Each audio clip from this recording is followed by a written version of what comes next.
All right, so we'll go through a little bit of the curriculum material. This is blue glove we'll start with. I noticed there was some trouble with this one last time, so we're going to do it again. She's going to do the chassé frontal median. Okay? Chassé frontal. And so I'm going to avoid it by stepping to the side. And then I'm going to return to the midline. The difference, I think, the trouble you're having is sometimes you're thinking more advanced. It's blue glove level, so you're thinking that when she comes, you've got a counter kick before she finishes. It's not. This is meant to be evade her kick, return a kick, as opposed to half beating before she finishes her kick. It is a full beat. You're evading and then returning. All right, so my evasion is basically to step to the side, almost like we do when we do around the world. Right? So my stance will switch slightly, and then my leg will come up. So it's my lead leg, my left leg, but it's moving into a rear position as I evade the kick. It's moving to the rear a little bit.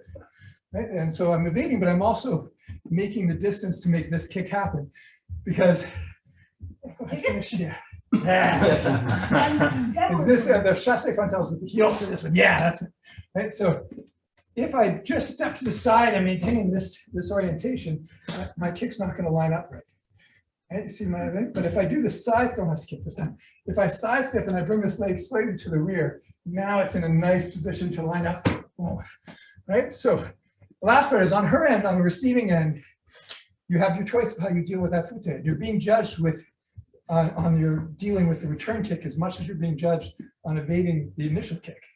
Right. So her choices are that she can opposition, she can deflect, she can scoop, she can evade. She can do anything she wants, basically. All right. And because it's the last one, scooping is fine. Okay. The other thing he emphasizes, he just doesn't want to see you run. He doesn't want to see you leave the zone of combat and be outside of range where you can't riposte. And if you can't return attack, you've started a new encounter, a new engagement. So she goes, I evade. Now she has her choice. She can deflect, she can opposition, right? She can scoop, or she can just evade the kick as it comes. Right? That's fine. Okay, we're good with this one? Just wanted to clarify that it's a 2-beat. So I'm going to move in, I'm going to do a jab, and then I'm going to sidestep off and do my rear foot. Right? So you can also kind of circle step with your jab. Okay? Or you can just be here, hop and side step out to make the range. Because the distance where, stay here for a second. Yeah, just stay still. The distance where I do the jab is too close for this kick. Okay, you can see that, right?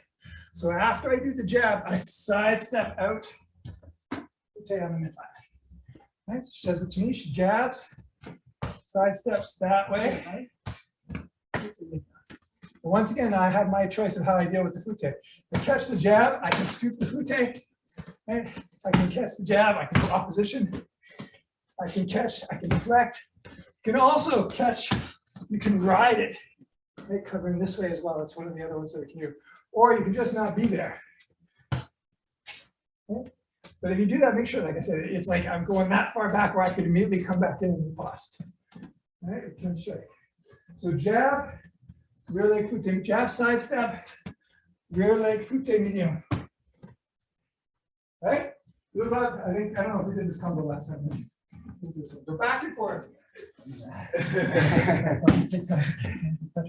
So I'm basically going to do the opposite now.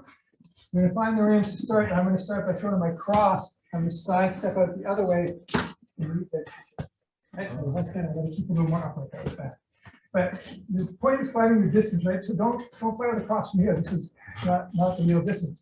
You got to move in with your thing, find your distance, and throw the cross the distance where we hit. And side step out, arm, kick, and rearm and come back down. And then he gets to go, so he crosses. I can slip the cross if I want. And it's about to. No, you're gonna side step and lead leg. So cross, yeah. Okay, so deal with the cross. So when the cross comes out, squeeze with the cross out. Right? You can parry, you can slip, you can duck if you have that wherewithal, and you can slip inside too. That's not my favorite because the cross can trace your inside slip really easily. But so I'd much rather you slip the outside. Okay, and then the same for the kick. You can deflection, you can opposition, you can scoop, okay, or you can ride if it's tight, Well, the last one is you can just evade it. When he side steps, I can just evade it. Right? I was saying, make your partner look good. If he's made a mistake in his step, and he stepped maybe a little too close, and he's going to throw his kick and it's going to be too close. As he throws it, I can step back and make the range functional for him. Right? Because so we're trying to make our partners look good. And that's a little bit of a cheat, but sometimes it also just helps the confidence level, right? Rather than you freeze up and you're here and I'm like, oh, too close, I messed up, right? If you see I'm too close and you can shift and adjust for me, that can help me out, make my pass look a little bit better.